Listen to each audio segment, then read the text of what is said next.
Isang masayang pagbati na may ngiti sa aking mga labi. Naghahanap ba kayo ng makakatuwang sa pagre-review ng inyong anak? Meron yan sa DepEd. Ang ETUlay online tutorial ay libre at handog ng ating kagawaran sa pangunguna ng OUA ICTS EdTech.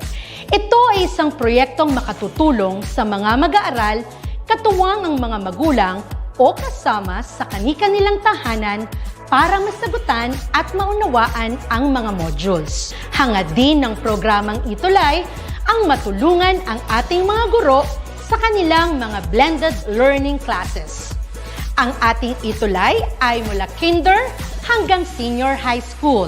Bukod sa academics, meron din tayong mga special programs gaya ng All is Wellness, Reading and Math Remediation, Storytelling, Mommy Tech Talks, Classes sa Gramatika, Speech Class, Financial Literacy, at marami pang iba. Pinalawig din ng ETUlay ang ating Alive program para sa mga mag-aaral mula grade 1 hanggang grade 3. Gayun din ay mayroon tayong ALS program at SPED tutorials na makasisigurong makakamit ng lahat ang inclusive education. May SPED hotline na rin para sa inyong mga katanungan patungkol sa special education. Kaya, subaybayan mula Lunes hanggang Biyernes, mula 9:00 ng umaga hanggang 7:00 ng gabi ang ating ETUlay. Sa ating pagtutulungan, maiaangat natin ang bawat isa. Ating itutulay ang pagkatuto upang di mapigil ang pag-aaral ng kabataang Pilipino. Itulay natin ito, sulong edukalidad.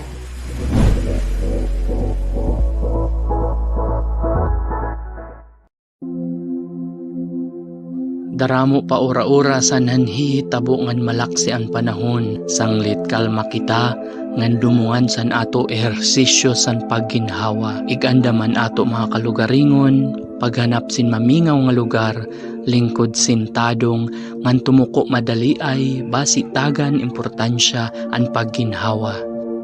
Dungan ni akniyo ngan ansudang sa paghinggot ng pagginhawa. Hinumdumi, hinggot sa irong, ngan ginhawa naman sa hiwa. Hinggot, ginhawa. Hinggot,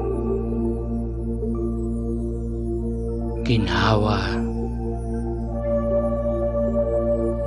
Hinggot, ginhawa. Matiano man ang iyo pamati, kunta nakapahuway kam, permitigam ni nga hirutan ngan paurahon an kalug.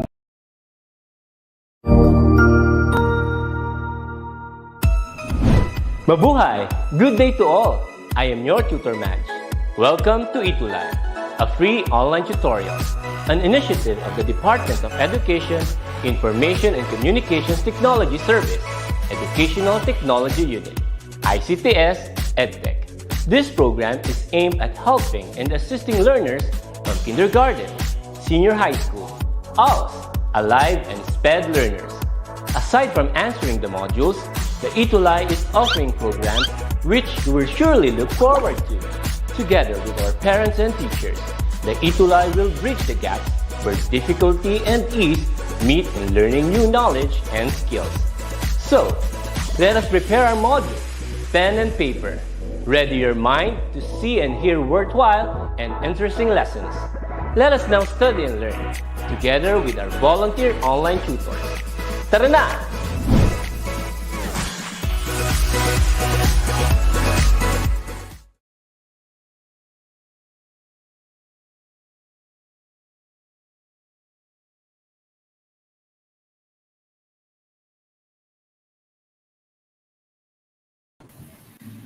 Morning po. Ayan, good morning, Tutor Kompleto. Tutor Liana, Tutor Annette, and of course, sa lahat ng ating mga viewers for today mula sa Luzon, Visayas, and Mindanao. Yes po. Good morning po sa ating lahat. Maligayang last meeting po para sa atin. And this is our last meeting for the fourth quarter and napaka-exciting pero at the same time parang ang bilis ng panahon, Tutor Diana. Yes, of course. Oo nga. Parang patanda tayo ng patanda. Char. Pero yung pagtanda natin, experience, no? Ang dami natin na experience.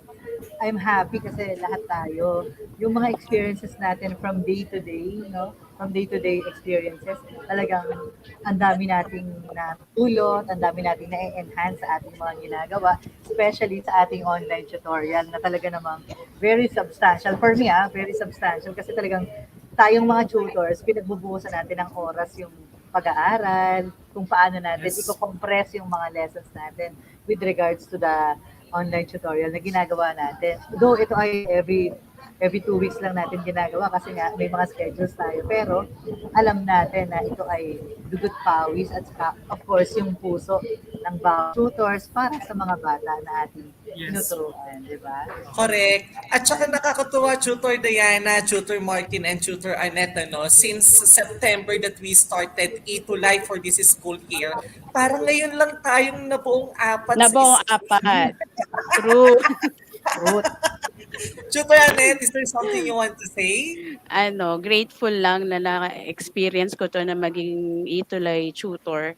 Okay, kasi it's another learning experience also for me na maka-join sa ganitong platform para makatulong sa mga estudyante natin sa kanilang klase or sa kanilang mga lessons, lalo na ngayong panahon ng pandemya. So nakakataba din ng puso na kahit pa paano nakakatulong tayo sa mga students. And I'm grateful na nagkaroon ako ng opportunity na makatulong and then makilala kayong mga fellow tutors sa ETUlay.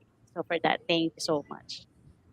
Correct. Maraming salamat po, Tutor Martin, Tutor Diana, and Tutor Annette. Talaga namang ang ETUlay ay naging tulay ng ating mga mag-aaral, no? Same as ating mga kasamahang guro. Sometimes, itong ETUlay session natin ay nagiging reference nila to deliver lessons sa kanilang mga online class at saka instruction na din sa ating mga mag-aaral sa MAPEH, no?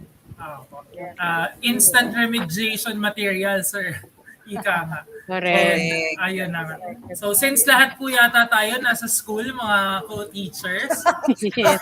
Nasa background, di ba, mga faculty natin. Mga co-teachers nag-a-appear basta-basta sa likod. Ayun na nga po. Daman-daman na po natin ang face-to-face classes. And nakikita po natin na napakarami tayong subscribers sa araw na ito. And napaka-exciting po dahil sila po ay laging nakatutok sa ating live session. So, ayun yes, po. of course. Dahil ang ETUlay naman talaga, mga kapanalig, ay nabuo, para tulungan yung ating mga mag-aaral, during pandemic. Up until now, malaking tulong talaga itong ETUlay na to. Dahil still, mga estudyante pa rin tayo na excited manood ng ating online tutorial dito sa music, arts, physical education, and health aid. So masaya talaga tayo kasi kahit sa simpleng paraan na to, parang nabubuhayan tayo. Tsaka yung uhaw natin na makapagturo ulit, nandito, na-fulfill dahil nakakapagturo tayo online. And ako talaga, thankful talaga ako for this kasi talagang lagi nga mga chika Martin, nag-uusap kami. Yung inspiration na binibigay, di ba? Yung inspiration na binibigay ng ETUlay, yung simple recognition na binibigay nila sa atin, talagang malaking factor yon para ma-inspire tayo, di ba? Kasi nakikita nila at nare-recognize nila yung mga efforts na binibigay natin for this para makatulong tayo sa ating mga bata sa buong bansa, di ba? Correct. So, at ayun na nga po, bilang huling banat po natin sa ating meeting po ngayon, proceed na po tayo sa ating main discussion, Tutor Diana, Tutor Walter, and Tutor Annette. Ayun po. So, ayan. Tayo po ay magpapatuloy na sa ating lesson for today. Ayan. At sana yung mga bata ay patuloy din sumubaybay sa ating lesson so, para sa araw na ito. Tutor Martin? Huli na po ito, tutor, and this is our last meeting for this school year. And ayun po. So ayun po, for week 7 and 8, quarter 4 is about musical theater and festivals of Asia. So ayun po, tutor Diana. Ayan, let's proceed.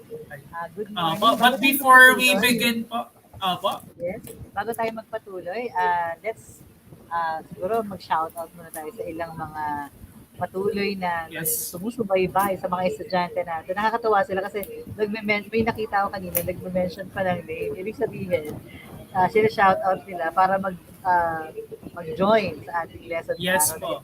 At napakarami na nila, no? Ito nga, nagbabackread na po pa. Makita po. Habang nagpe-play yung mga AVP natin, ang dami nang nagko-comment. Yes. At yun na nga po. Shout out po pala sa ating mga masisipag na teachers sa Malinta National High School. Po, at sa mga magaganda at mga gagwapo. Ayun po. Ayan, ganun din po dito sa Amadeo National High School sa Cavite. And to my students also. Hanapin niyo lang daw po si Sir Darwin sa Malinta. Siya po ang pinakagwapong teacher po sa Malinta National High School. Pinakagwapong teacher. Ayan po. So, shout out kay Jasmine M. Batad. Nakakatuwa siya. Ang dami niyang shout out na kaklase niya. And also to Ferdinand Turok from Mariano Marcos National High School po. From Isabela po and many other areas. Yes. Ayan, maraming salamat sa inyong pagsubaybay. Ayan, dahil siguro mainit yung pakiramdam natin sa ngayon, no? Kasi parang June na, pero kalaghatian na ng June, pero summer pa din yung feel. Ayan. Ngayon po ay magpatuloy sa ating lesson about the musical theater of Asia. For our recap. For the recap, tutor. Ayan. So, noong nakaraan, marami na tayong napag-usapan tungkol sa mga theater. So, magkaroon tayo ng recap regarding kabuki. Ano nga ba yung kabuki? Sige nga, please, yung mga nakakatanda pa ng ating lesson, you may comment down your answer. So, tingnan natin, ituloy natin yung review natin. So, ano nga ba yung kabuki? And also, tutor, this may help our dear students in order to answer their assessments, especially this fourth quarter. Meron na po tayong mga quizzes para sa completion of requirements. And I hope this review may help us to answer all the questions correctly. Ayun po. Ayan. So, pakita na po natin, tutor. Ayan, sige po. Ayun. So, ayan, kabuki based on our definition.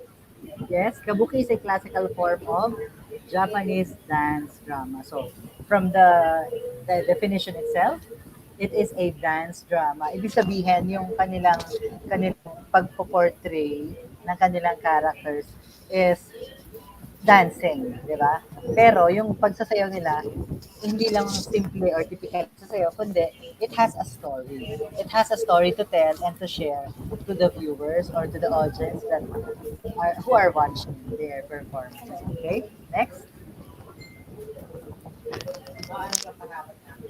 Ayun po. So, the second one is our Peking opera. Ayan. So this is the stage in Peking opera, just a sample. But since there's a problem with the internet connection, tutor, medyo mabagal yung video niya. Pero just a visualization lang po. Okay, kung paano siya ipine-perform. Ayun.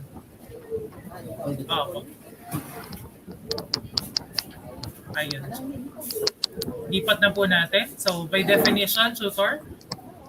Okay. So, according to its definition, napag-usapan na rin naman natin ito. So, Peking opera is the most dominant form of Chinese opera, which combines music, vocal performance, mime, dance, and acrobatics. So, napapansin siguro natin yung pag sinabi nating opera or mga performances or theater play, napansin natin siguro na it's always a combination, no? collaboration of different way of performing like music, dance, vocal performance, etc. Nakita natin ang dami-daming combination of performances. So ganun siya pinaghihirapan. Kasi ang isang theater play is not as simple as it is. Hindi siya simple. Kumbaga siya ay pinagbubuhusan ng panahon, pinagbubuhusan ng oras, conceptualize these performances. So, sa mga manonood or para sa mga manonood, akala nila ganun lang siya kasimple kasi pag pinanood, very distracted, very eye-catchy, very interesting. But behind the scene, yung preparation itself, siguro sana ma-realize natin na akala natin simple lang pero when you think of it or if you're going to dig it deeper, hindi siya ganun kasimple. Mahirap na trabaho, mahirap na gawain, pero dahil nga collaborative effort, kasi syempre, may musicians na kasama, may dancers kasama, may mga literature na pinagbabasehan ng mga performances nila. So from there, nabubuo yung isang concept performance na nagka-come up sa isang magandang palabas. Ayun po. Yes po. So technically, tutor, no, branch of art, tapos nandun na yung music, nandun na yung dance, nandun na yung acrobats, nandun yung kahit lights and sounds, scenes, and many other elements in one. Kaya siya complex. Yes, And, kaya tinatawag din siyang major art form. Theater is Opo. really a major art form kasi combination Na all- nga siya ng lahat ng art forms. May Opo. sculpture, Tandaan diba? niyo po May yan. painting. Yes. Yes Kasi may po. painting din kasi yung mga ginamit na costumes, yung mga mask na ginagamit kung kailangan. So nandoon po yung mga bagay na yun. So ayan. Yes Let's po. continue. And usually nga, tutor, no, sad to say, namatay yung industriya lalo na nagkaroon ng pandemic. But as time goes by na nakakabalik na tayo sa normal, nagbabalik din naman ang ating mga theater or theatrical performances. So I hope yung mga viewers natin ma-realize din nila yung art form na ibinibigay ng theater sa atin at tangkilikin po natin yung mga palabas na pinaghihirapan ng gusto ng mga Performers. artists po natin. Correct. Opo. That's it. Not only the performers, but of course, let us recognize also the production team. Kasi hindi naman madali yung ginagawa Yes, nila. Actually, yung nasa backstage, kasabihan nga ng mga performers, yung nasa backstage, hindi nakikita yung hirap kasi nasa backstage sila. Pero sa totoong buhay, sila yung hirap na hirap kasi with regards to everything, yung mga pangangailangan ng mga performers. But of course, yung performers, din yung hirap nila kasi nga sila yung front act, di ba? Sila yung lumalabas sa Yes stage, po. sila yung nagpa-perform ng live. Kasi pag sinabi natin siya, live performance yun eh. So, kailangan iwasan nila na magkamali or pag nagkamali sila, makaisip sila kagad ng gagawin nila just not to para maiwasan na mapansin ng mga audience yung pagkakamali na yun. Ganon. So, kailangan pag nasa teatro ka, kasabihan nga namin nung nasa teatro ko, kasabihan namin, pag nasa teatro ka, dapat matalino ka. Ibig sabihin, mabilis ka mag-isip. Di ba? Mabilis ka mag-isip Opo. ng gagawin. Dapat witty ka. Yun. That's the term. Opo. And yun na nga po. So, we are motivating our viewers as well. Because theatrical arts is a profession as well, aside from being within you as a passion to perform. It's a profession. So whether you want to perform or to show your skills to everyone, theatrical or theater arts is good for you. So ayan po. The next one is Wayang Kulit Ayan. for our review. Ayun po. So, wayang kulit. Ano So, nga ba yung wayang kulit? So, last time, di ba, Ah. if you still remember, students, nagpagawa ko sa inyo ng gamit for wayang kulit, yung inyong mga pet na materials out of, technically dapat leather, pero ginamitan lang natin ng cardboard and stick para pagalawin yung ating puppet. So, technically, wayang kulit is a traditional form of puppet shadow play, originally found in the cultures of Java, Bali, and Lombok in Indonesia. So, nakita natin siguro yung embellishments na ginagawa nila.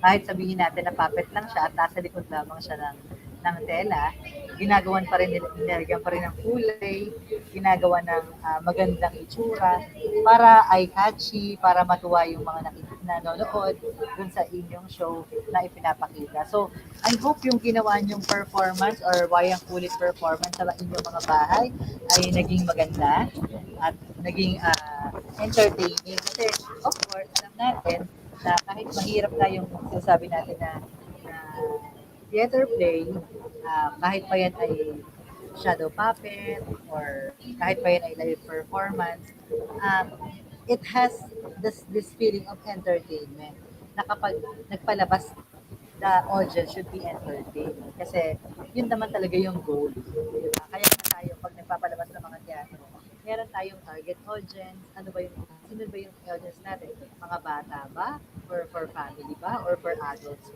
Kasi may mga pinapalabas tayo na nakadepende sa topic or sa gusto nating i-perform or ipakita sa audience yung audience na pipiliin natin. So, kaya ilalagyan din natin kung sino or pipiliin natin kung sino ba yung audience na i-cater natin sa ating palabas.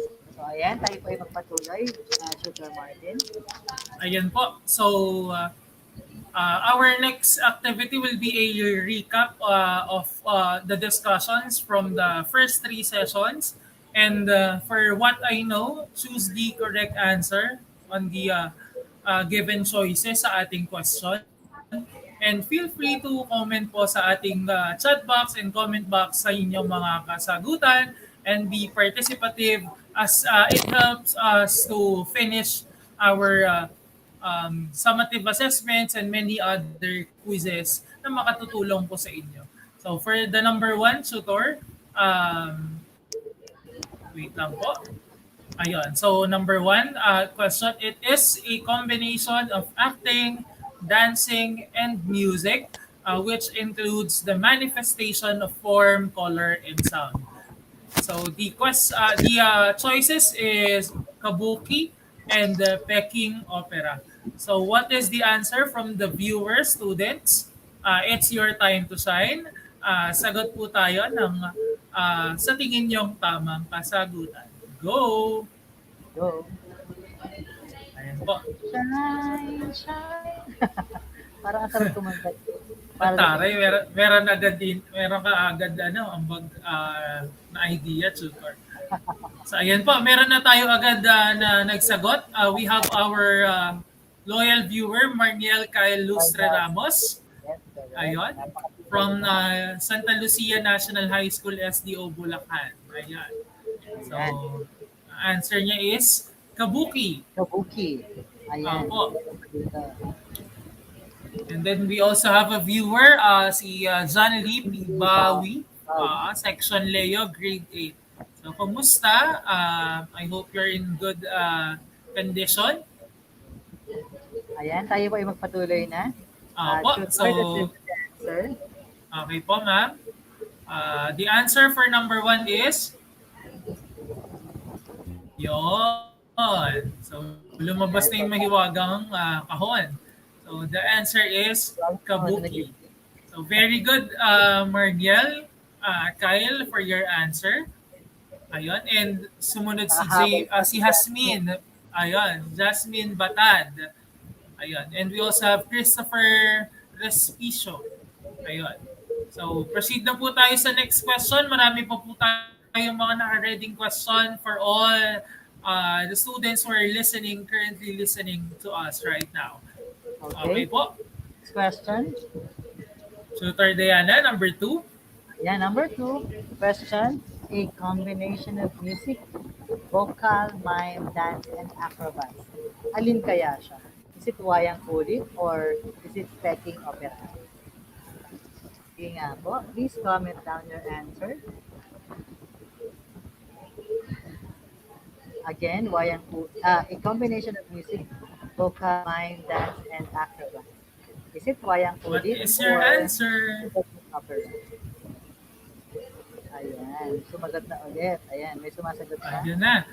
Si Marniel. Marniel. Ayan, si Christopher sumunod. Respicio, wow. Nakakatuwa naman ang ating mga viewers. Talagang very active, actively participating in our session today.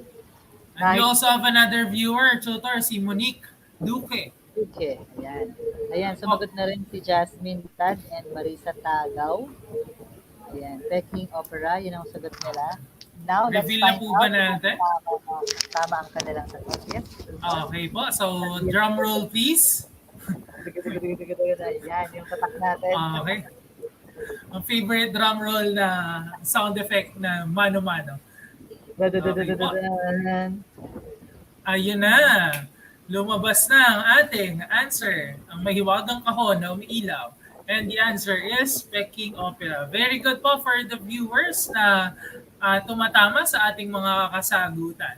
And let's proceed now to question number 3. Ayun po. Canva, makisama ka. Canva, makisama ka. Kailangan natin ng chance, tutor. Ayaw makisama ni Canva. Yun. So, number 3. A traditional tutor. Nasa school na rin po ako. Same thing with you. Damandama ko na po yung kortina sa likod ninyo. And ang akin naman yung papel. Ayun po. Opo. Number 3, a traditional theater art of Indonesia. So the choices is number 1, wayang kulit, and Peking opera. So what is the answer, viewers?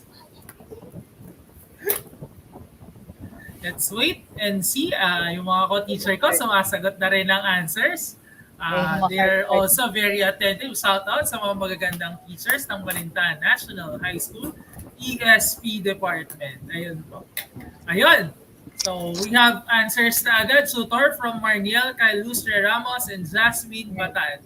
And their answer is wayang kulit. Same thing with Marisa and yun na nga. Nagulit lang din sila ng Marisa Tagaw and Christopher Andrew Respicio. Yes. Ayun po. So let's reveal the answer for question number 3. Let's reveal it. Opo, meron tayong chanta gagamitin. Canva, makisama ka. Canva, makisama ka. Ayun po. Bongga.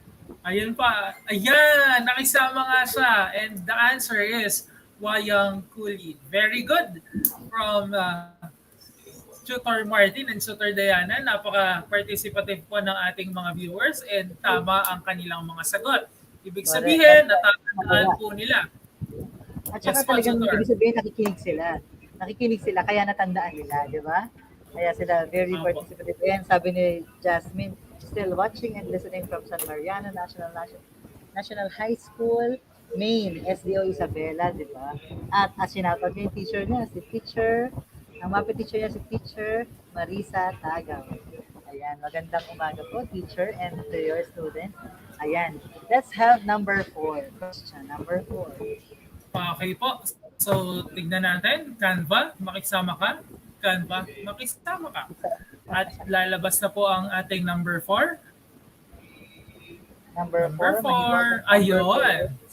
Ayan. Opo. So,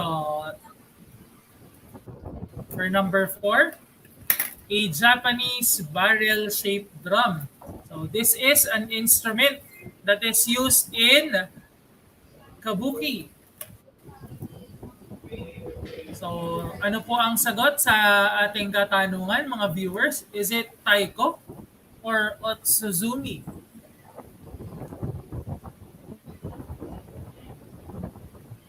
Ayun po, nadagdagan tayo ng viewers. Tutor, we have Angel Agustin from Mariano Marcos National High School and also Clarence Ian Feliciano.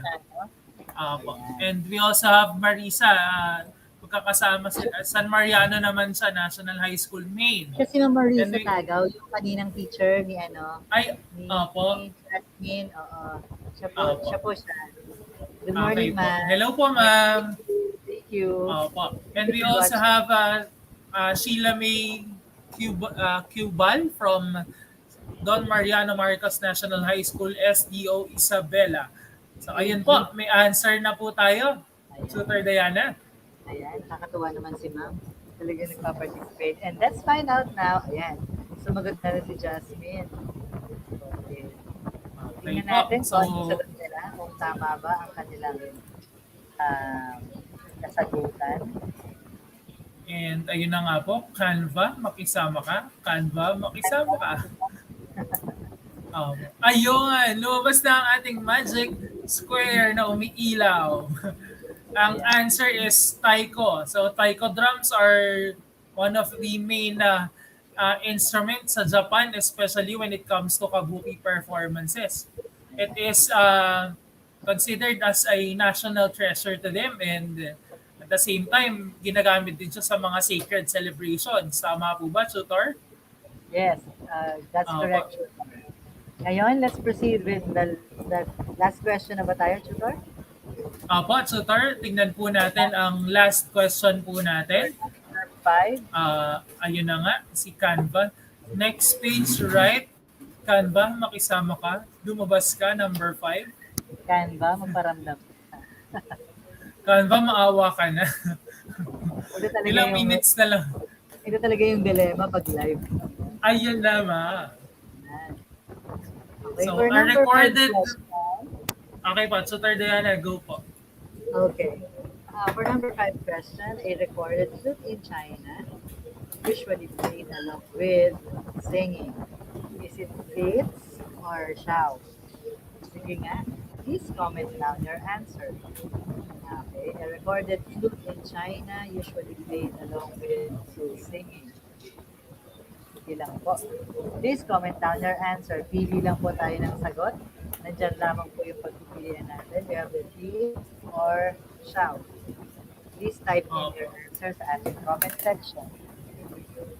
Ayan. Nakakatuwa yung mga students natin, tutors. Though hindi naman tayo physically nakikita, pero they are very active. Active sila sa ating session. Ay pa-hard. Yes po, Tutor. And at the same time, parang gusto ko na nga pong pumunta ng Isabela kasi yung mga viewers natin from Isabela, nakakatawa. Ayun po. Malayo-layo yung biyahe pero nakakatawa dahil ang ating mga viewers since day one na sumusuporta po sa ating service para sa ETUlay. Ayun po. Sige po, please comment down your answer. Sana na-enjoy niyo yung mga lessons natin, no? Kasi importante na hindi lang basta technically na nag-aaral, kundi enjoy yung pinapakinggan, na papag-aralan natin. Kasi kapag na-enjoy, mas magaan, mas ma-absorb, mas ma-comprehend yung nag-aaral. Ganun ba siya? Ayun po, may answer na tayo, Tutor, from Christopher Andrew Respicio. We have Xiao. Xiao po ang kanyang sagot. Ayun, sabi ni Jasmine, umay ayaw makisama rin internet. Naku, huwag ka mag-alala, karamay mo kami dyan. Ang internet natin sa Pilipinas ay medyo kumakapit pa at kakayanin. But don't worry, mapapanood mo naman ang replay ang ating session. At ayun na nga, nagsasend na po sila ng sagot nila, Tutor. Ayan, ang dami ng sumasagot. Nakakatuwa. Nakakatuwa pag ganyan, no? Yung, kahit masabihin natin na lumalaban si internet, lumalaban din ang mga bata. No? They are really trying hard para ilaban yung ating signal. Opo, para itulay ang nais maitulay. Itulay ang learning. At makatulong po sa kanila. Ayan po, reveal na po natin, Tutor, ang last answer po natin for our session for today. And this is the answer for this question. Ayan na po, very good. So, ang sagot po nila ay Xiao, and the correct answer is Xiao. So, ayun po, Tutor. Ayan. So, very good, students. Ayan, napakasipag yung sumagot. Maraming salamat sa inyong pagsubaybay.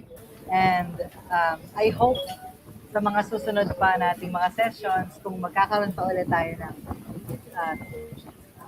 tutorial, online tutorial, wag na kayong magsasawa na sumuporta, manood, para matulungan naman natin kayo. Kasi this is our only way to teach you and help you in our situation right now.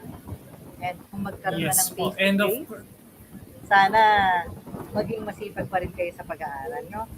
Importante kasi na matuto tayo. Importante. Opo. Yes, Nandito Chukar? lang naman po kami even online to assist you in any questions na na-encounter nyo sa inyong mga klase and sa inyong mga discussions.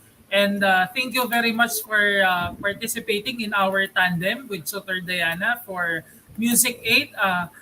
This is the last session po natin, but magkikita pa naman po tayo sa susunod na session for the recognition and konting award para sa mga viewers po natin na nakikinig sa araw-araw sa ETUlay. So ayun po, this has been Tutor Martin from SDO Valenzuela and our tutor. This is Tutor Diana from SDO Cavite Province. I hope natulungan din kayo to recall your thoughts na pinag-aralan natin in the past at sana ay matulungan ulit namin kayo sa mga susunod na natin na sessions.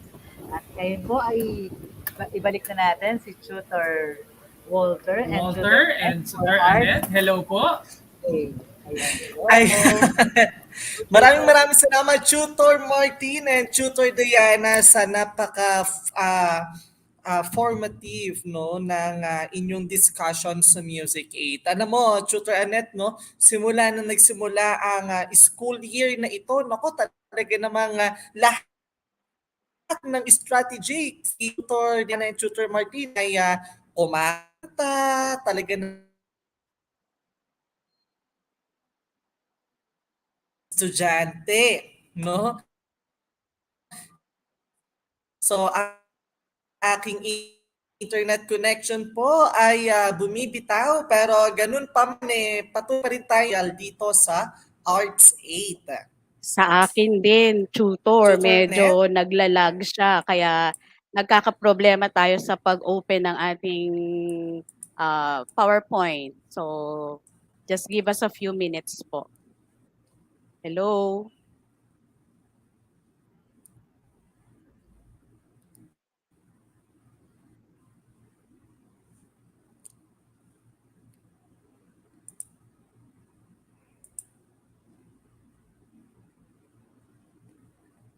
Ayan, so medyo mahina po talaga yung ating internet connection for today's video. So, shout out po muna sa ating mga viewers na nanonood dyan. And si Sir Christopher Respicio. Hello po Tutor Walter and Tutor Annette mula yan kay Sir Christopher. Hello po Tutor Walter and Tutor Annette mula yan kay Jasmine Batad. And syempre, shout out sa lahat ng ating mga estudyante na nanonood ngayon from different schools division and syempre sa iba't ibang school mula dito sa Don Mariano Marquez National High School. Magandang morning sa lahat ng mga nanonood at nakikinig. At syempre, meron ding nanonood mula sa Ingo Dramona Integrated National Integrated School. Meron ding nanonood mula sa Santa Lucia National High School mula yan si Schools Division of Bulacan. Yan ay si Marniel Kyle Lustre Ramos. Ayan, Tutor Annette. Okay, a few more minutes, sir. I'm just trying to open our PowerPoint. Medyo mabagal talaga yung internet. Ang kalaban So, natin. pasensya Ito na, we'll dear try to- Chuti. Oo, we're trying to open Yes. our We'll try PowerPoint. to do our best. Yes. Laban lang. Wala nga. O, di ba? Ikot-ikot lang siya.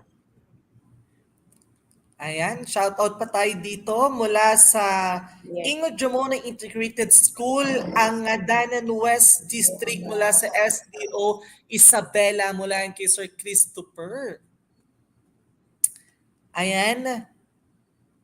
Magandang morning sa lahat ng mga nakatutok ngayong araw na ito.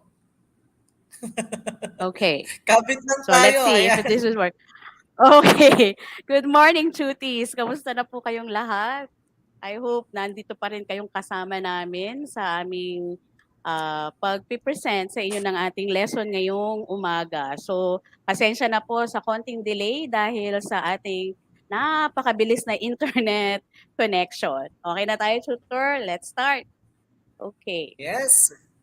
So, All yeah. right. Once again, Tutor Annette, ano, at sa ating mga viewers, ako po si Tutor Walter mula po sa SDO Bulacan. And of course, kasama natin si... Tutor Annette from SDO Las Piñas. So nagmamadali ng ating PowerPoint, kung nag-ano siya mag-isa, anong nangyari. Okay, so reference natin, ito uli, from Module 7, the relationship of Asian theater and festivals with that of Philippine theaters and festivals. Okay, so let's start. So ano po ang ating target learning competency? So pasensya na, so tutor, ano po yung ating target learning competency for this day? All right. So our target learning Ewan ko ba bakit siya competency nag-work? for today is to shows the relationship of the selected. Ay, ganyan talaga kapag tayo ay Yan. live. Hello kay Tutor Jeric na nanonood sa atin ngayon. No? What happened? Ayaw na niyang bumalik. Yan. Tutor Ayan. Anak, O, pa-click na itong play button na to, yung sa may gilid, sa may yung pindutan ng left and right para iyon. And then, balik natin doon sa kabila. Alright. So, ganun talaga yeah. kapag live. Talagang may sariling buhay ang presentation. Okay. Alright, our target learning competency for today is to show the relationship of the selected Asian theater art in the Philippines in terms of form and reason for holding the celebration. So pag-uusapan natin ngayon yung mga celebrations sa Pilipinas, no, at ang relationship ng Asian theater arts and festival dito sa ating bansa. Okay? Okay. Moving on. So, review muna tayo. So, kindly choose the letter of the correct answer. Okay? So, pwede pong i-type in sa ating comment box ang ating mga sagot. So, number 1, what are the stories being told by the Indonesians in their show, puppet theater show, or what we call shadow puppet theater show, or their wayang kulit? O, I think nabanggit din ito ni na Tutor Diana and Tutor Martin in their previous lesson. So, A, Biyag ni Lamang, B, Florante at Laura, C, The Tale of the High King, or D, Ramayana and Mahabharata. Okay? So, ano po ang mga Yes, so sagot ng sumagot na ating dito, mga Tutor Annette, si estudyante? Marniel Kyle Lustera Ramos. Si Jasmine din, Hmm. sumagot na din. Their answer are, ang sagot nila ay D for number 1. Ayan, So, let's see kung napaka-active ng tama ating sila. estudyante Okay. for today. So, correct sila, sir, kasi ang Alright, tamang sagot ay Ramayana and Mahabharata. Mahabharata. Okay, Very Mahabharata. good. Number 2, tutor. Next item for number 2, what do you call a puppeteer that controls the wire kulit in a shadow puppet play? So na-discuss natin to nung nakaraan. A, kothak, B, gawang, C, dalang, or D, blengkong. Ano daw tawag sa puppeteer, no? Sa shadow puppet play, no? Kapag piniplay ang wayang kulit. So, let's see kung tama ang kanilang sagot at isasagot. So, the correct answer is C, dalang. Then, number 3, Alright. tutor. So, number 3, what What is is the the traditional traditional dance? Yeah, Go, sir. usually performed during the Lunar New Year celebrations that is based on a mythical creature believed by the Chinese people, no? Ano din yung traditional dance na usually na pinaperform nila kapag sumapit ang Lunar New Year celebration o yung Chinese New Year natin na tinatawag na based sa kanila mythical creature believed by the Chinese people, no? Alright, A, Bali dance, B, dragon dance, C, bird dance, or letter E, snake dance. Okay. Ayan, So, what is the maraming salamat correct sa mga answer? sumasagot. Meron na dito sila Okay. So, may mga tamang sagot? for Right? number Okay, so we have the dragon dance. Next, we proceed to Tutor number Annette. 4. All This right. festival is characterized by colorful and realistic Roman costumes, vividly painted masks, and brightly colored tunics. O, sa Philippines naman ito, A. All right. For Mariones number 4, Festival, this B.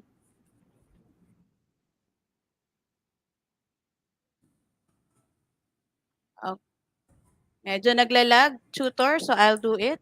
This festival is characterized by colorful and realistic Roman costumes, vividly painted masks, and brightly colored tunics. A. Mariones Festival, B. Dinagyang Festival, C. Sinulog Festival, or D. Kadayawan.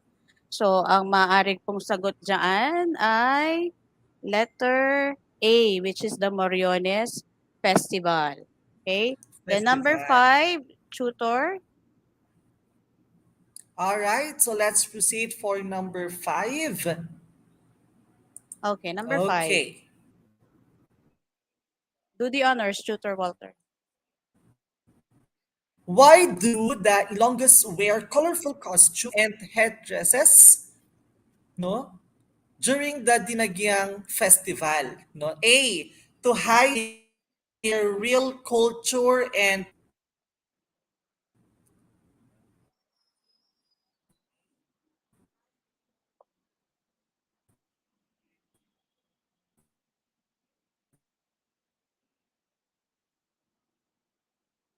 Nawawala si tutor or am I the one having problem with the internet connection?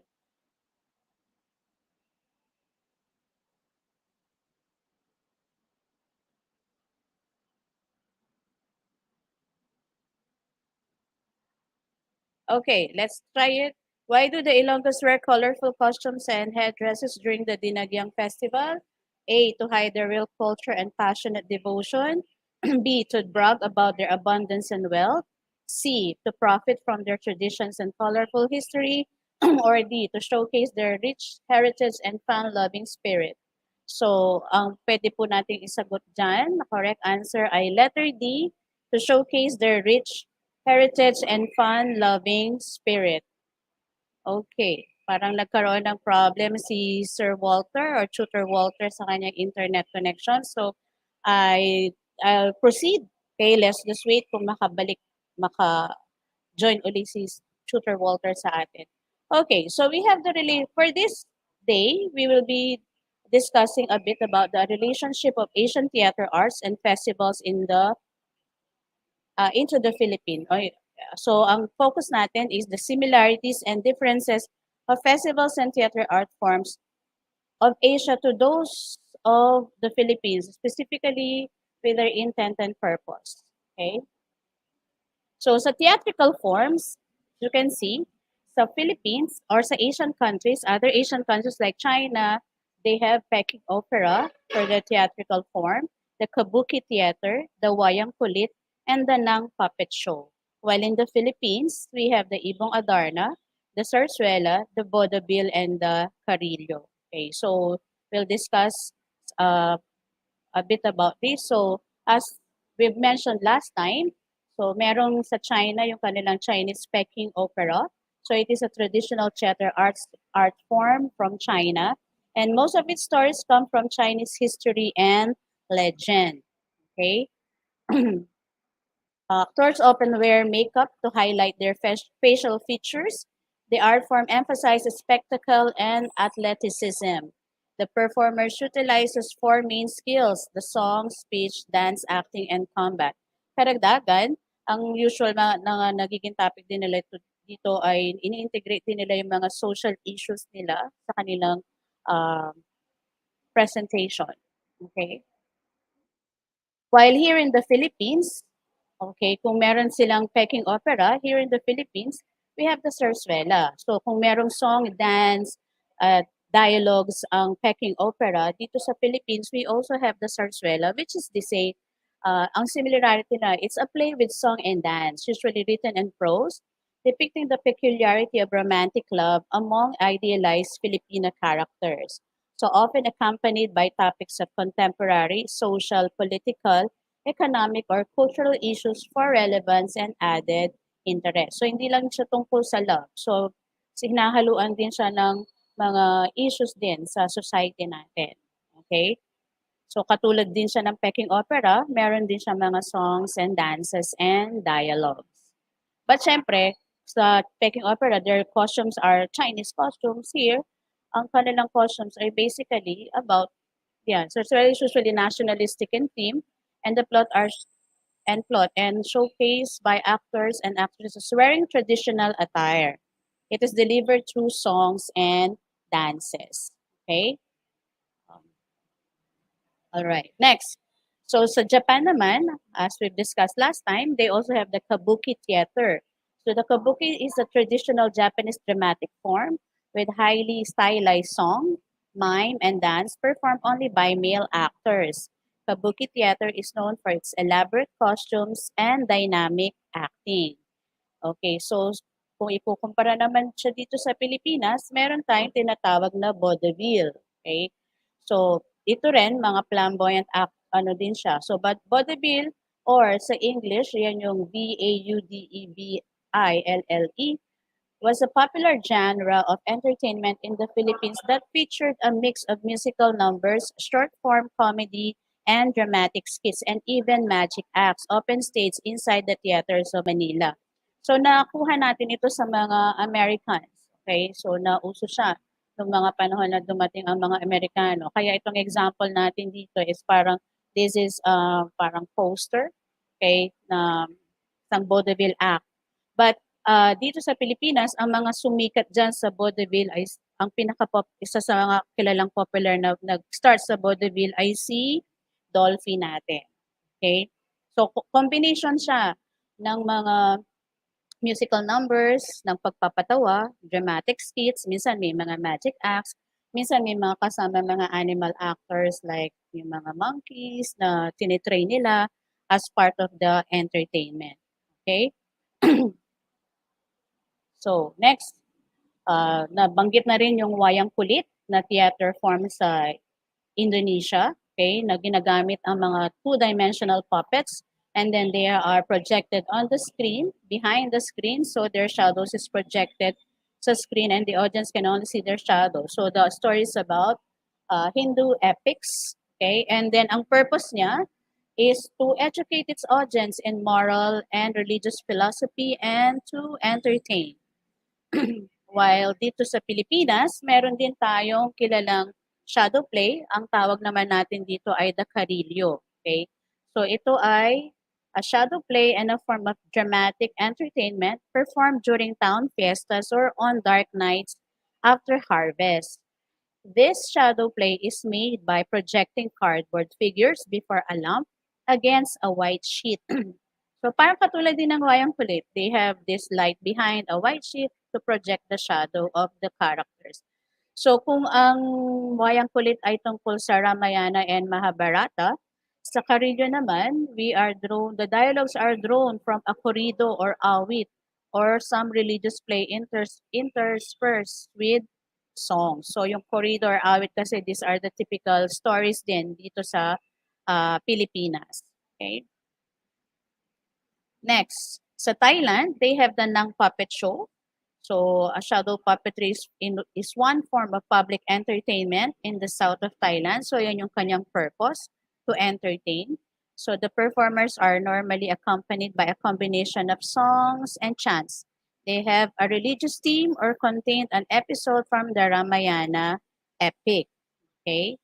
So, ano naman ang counterpart niya dito sa Pilipinas? So, meron siyang, ito naman ay yung Ibong Adarna. So, ang counterpart niya is basically, it's also about the stories. Kasi, like sa mga ng theater, usually they also have their prince, queens, kings, and all that. Samantalang dito sa Ibong Adarna, ganun din siya. Because the story centers about catching the mythical bird that possesses magical powers. So the Adarna bird is so beautiful that could change in a lot of stunning forms. It is very much hard to catch. It knows a total of 7 songs which could either enchant anyone to sleep, turn into stone, or heal a deadly sickness, which is why the almost dying King Fernando of Berbania tasked these 3 sons to catch the magical bird. So actually, ito yung simula ng play. Okay, na may sakit yung kanilang hari, so inutusan yung tatlong anak na hulihin ang ibong Adarna para madala sa palasyo at pakantahin sa hari at para siya ay gumaling. Next, sa China, they have the Spring Festival. So we now proceed to the festivals sa Asia and sa Philippines. So the first one is the Spring Festival na na-discuss din natin last time. And this is the Chinese New Year or also called the Lunar New Year. Okay, among the Chinese, this is the most important traditional holiday in China. All right, families gather for the annual reunion dinner known as Eve of Passing Year and end the night with firecrackers to drive away bad luck so that good fortune, happiness, wealth, and longevity enter their home. Okay, so family gathering siya. Alright, katulad kung sila, tungkol din sa Thanksgiving ang Chinese New Year, okay, pagdating naman dito sa Pilipinas, we have a lot of festivals that features Thanksgiving and one of this is the Kadayawan Festival. So the ritual of Kadayawan that is celebrated in Davao City is a festival of thanksgiving for the gifts of nature, the wealth of culture, and the bounties of harvest and serenity of living. That is derived from the Bawenyo word madayaw or good or which means good, valuable, and superior in English. Okay? So salamat sa ating mga tuties, students na nakaantabay pa rin kahit nag-iisa lang ako ngayon dito. Okay, thank you for listening. Okay, salamat kina Jasmine, kina Marniel, and Christopher for tuning in pa rin dito sa ating uh, ETUlay session. Next, nabanggit na rin natin last time yung Taiko Drum Festival of Japan. Okay, so it is a traditional dance festival accompanied by different sizes of drums. Peasant events such as rice harvest or dance festivals are celebrated with drums.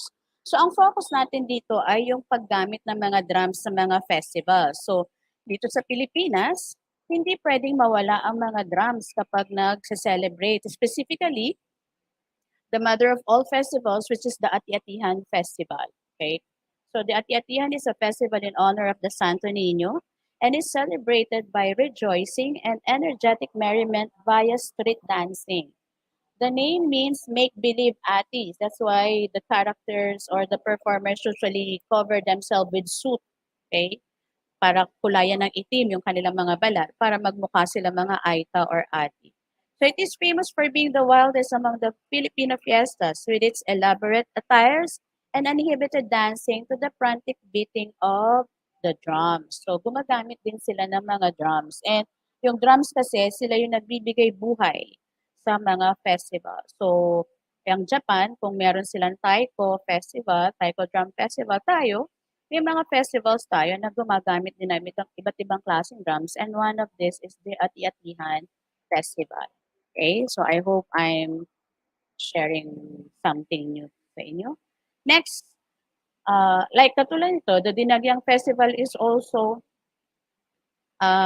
another festival that makes use of drums. Again, just like Santo Niño, just like Ati-Atihan, it also is celebrated as a Thanksgiving in celebration to give honor to the Senior Santo Niño or the child Jesus.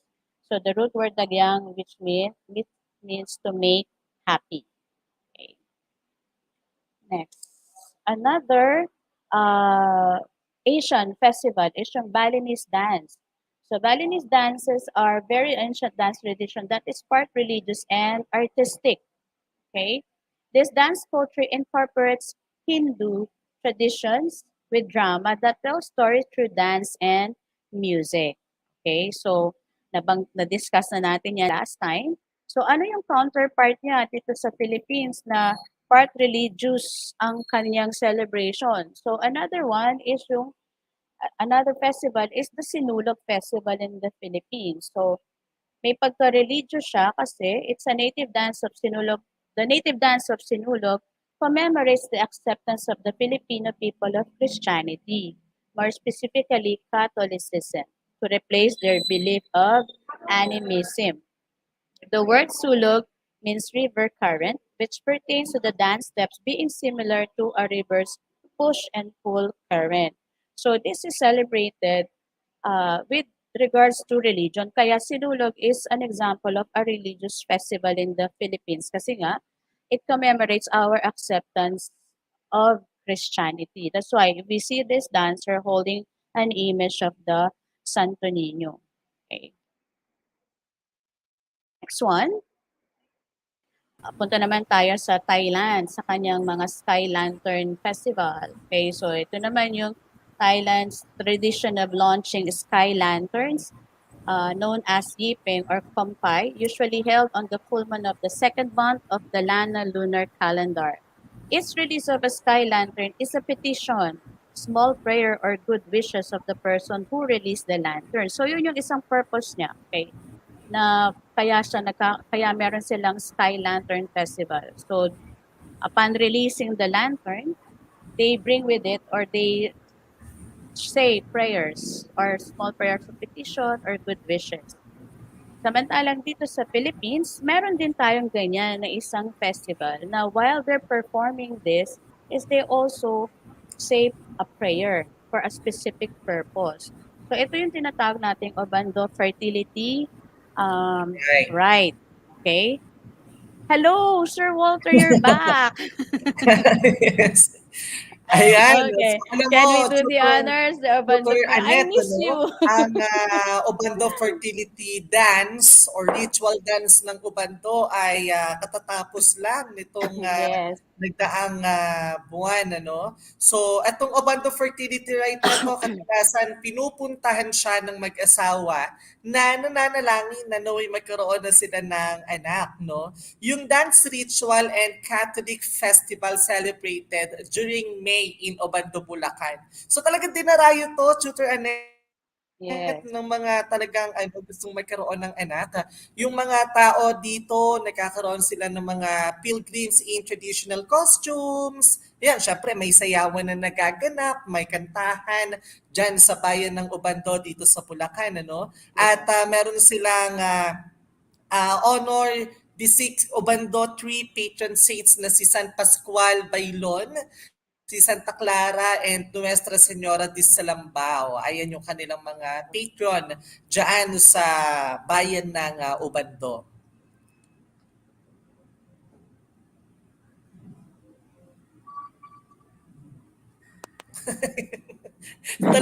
talagang nawawala talaga yung internet connection natin. Challenging. Okay, katulad ng binanggit ni Sir Walter or Tutor Walter, couples who are childless can take part in this occasion to appeal for heavenly intercession and dance to please the Virgin of Salambao. Yan nga yung sinabi niya kanina para magkaroon ng anak yung mga couples na walang o hindi pa nagkakaroon ng anak. And then, moving on, Tutor Walter. Okay. So, sa Thailand, meron pa rin sila yung nabanggit natin dati. Ito yung Loy Kratong, which literally means, Loy literally means to float, while Kratong refers to the lotus-shaped receptacle which can float on water. So the festival is believed to originate in an ancient practice of paying respect to the spirit of the water. So ito, pagbibigay naman respeto sa pinapaniwalaan nilang spirit that guides or that guards the water, okay, waters or the rivers, yan. Samantalang dito sa Pilipinas, okay, meron din tayong mga extravagant decorations using rice keeping or that are shaped into flowers, okay? And this is what we call the Pahiyas Festival. So ito naman is the Pahiyas Festival is celebrated every 15th of the hot summer month of May. So katatapos lang din ito, noong May 15, an extravagant and colorful affair in the quiet town of Lucban, held in honor of San Isidro Labrador. It is the traditional farmers' Thanksgiving for a rich and bountiful harvest. So, compare natin yung dalawa, very colorful ang festivals, okay? And then they give honor to a particular spirit sa Loy Kraton, while here in Pahiyas Festival, we give honor to they give honor to their patron saint, which is the who is San Isidro Labrador. Okay. Again, both are saying prayers uh, during this when these festivals are being held. Okay? Shout out ulit sa ating mga nandito pa na mga chutis, sina Joy Bartolome, sina Nimpa Ancheta, okay, sina Jeric, thank you for joining, sina Abigail. Okay, so let's see. I think malapit naman na tayong matapos. So let's see if you were able to understand some of our what we've discussed. Okay, so let's have an assessment. Ito na naman siya. Okay, choose the letter of the correct answer. Type in po sa ating comment box ang inyong sagot. So, shadow play in the Philippines performed during fiesta or after harvest season. A. Ibong Adarna. B. Carillo. C. Wayang Kulit. Or D. Kabuki. Ano po kaya ang ating sagot? So, if you thought of this answer, you are correct. So, the answer is letter B. Carillo. Okay, next one. Let's have number 2, a fertility dance performed by couples who want to have children. So ano po kaya ang maaring sagot dito? A. Wayang Kulit. B. Sinulog. C. Obando dance. Or D. Balinese dance. Okay. So let's see. If your answer is Obando dance, then you are correct. Right? Next one. Number 3. A festival in Thailand that gives honor to the spirit of the water. A. Yipeng. Hello, tutor. You're Hello, back. Tutor Annette. Nako, pasensya na po talaga at bumibitaw ang ating internet connection. Okay. Can you do the number 3 question for our assessment, Tutor Walter? All right, for number 3, festival in Thailand that gives honor to the spirit of the water. A. Yipeng. B. Loy Krathong. C. Pahiyas Festival. Or letter D. Dinagyang Festival. Okay. So what could be their answer? So the correct answer is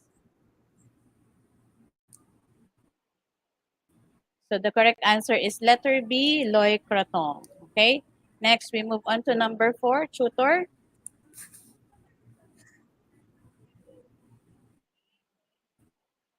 Okay, number 4. Mukhang naglalag si Tutor Walter ulit.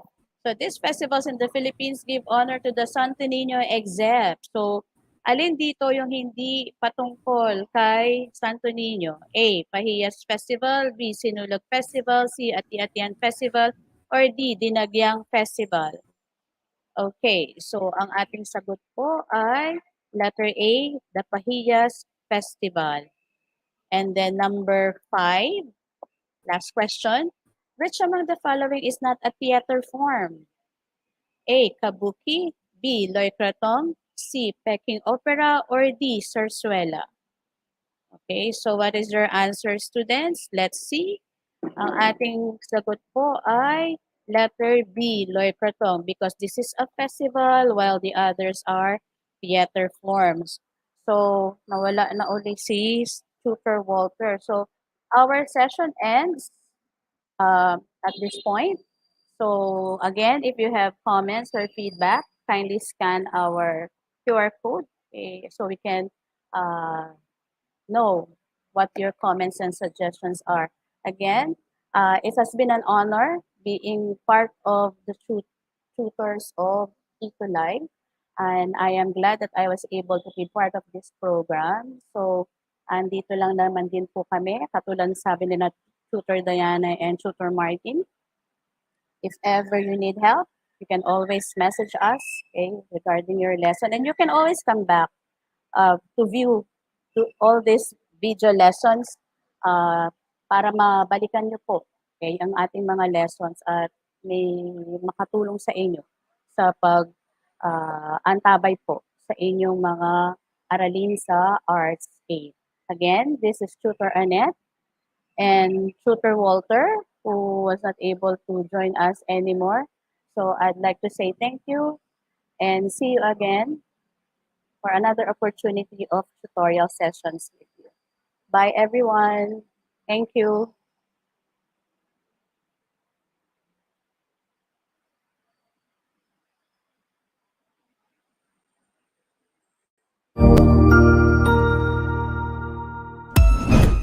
Ang husay naman! Tapos mo ang iyong tutorial session kasama ang iyong mahusay na ETUlay tutor. May bago ka bang natutuhan? I-share na yan gamit ang hashtag #ETUlayLevelUp. Huwag aalis ha, dahil may susunod pang programa na pwede mo ring panoorin at salihan. Dahil naghihintay na ang iyong mga tutors. Happy learning dito sa ETUlay!